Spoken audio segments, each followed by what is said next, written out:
It's the second coming of the Renault Captur, a car that we probably snored at before we drove it, reasoning that a taller SUV-ish Clio was a silly idea no one would much care for.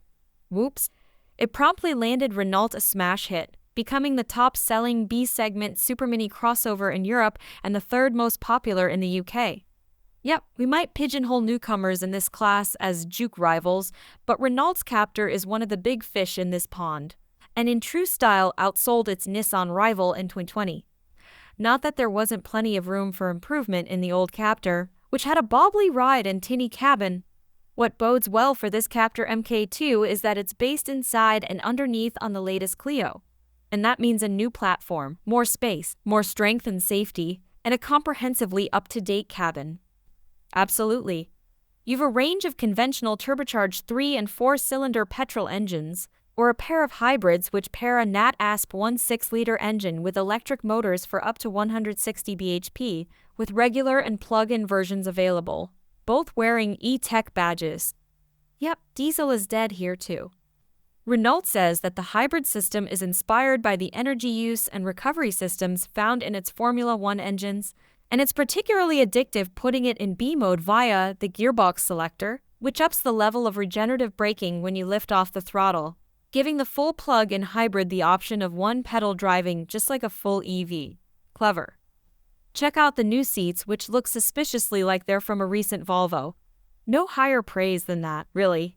In fact, the whole cabin is the headline here. It's way nicer inside than the old one. Sure, that's like saying a hotel room is smarter than a windswept tent. But still, the Captur isn't just a whole load more handsome on the outside, it's grown up and gotten its act together inside. And that's most welcome. Roomier too, but that's courtesy of the whole car swelling in every dimension. The Captur drives as well as it needs to. The steering's extremely well judged, not overly fast, nor twirly light, and even on broken roads, it keeps its composure. Plus, thanks to the stiffer body structure this time around, the ride's less tinny, you don't feel bumps ricocheting around the cabin. It's a comfortable car, with less of the body control sacrifice for sitting up taller than you find in rivals like the Kia Stonic or Skoda Kamiq. The petrol options are made up of a 1.0-liter 3-cylinder with 90 bhp and a 1.3-liter 4-cylinder with 140 bhp. The latter is familiar from Nissans and lower-rung Mercedes, and it's broadly a refined thing, only getting strained if asked to rev out beyond 4,000 rpm. Is that the Captur's comfort zone? Nope. Is it any crossover's happy place? Of course not. The engine is willing and smooth enough, road noise is very pleasingly suppressed, and the manual gearshift is lightweight and fairly positive.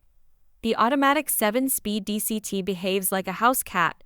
It's perfectly reasonable unless it's startled. Then it hisses and gnashes and has a strop,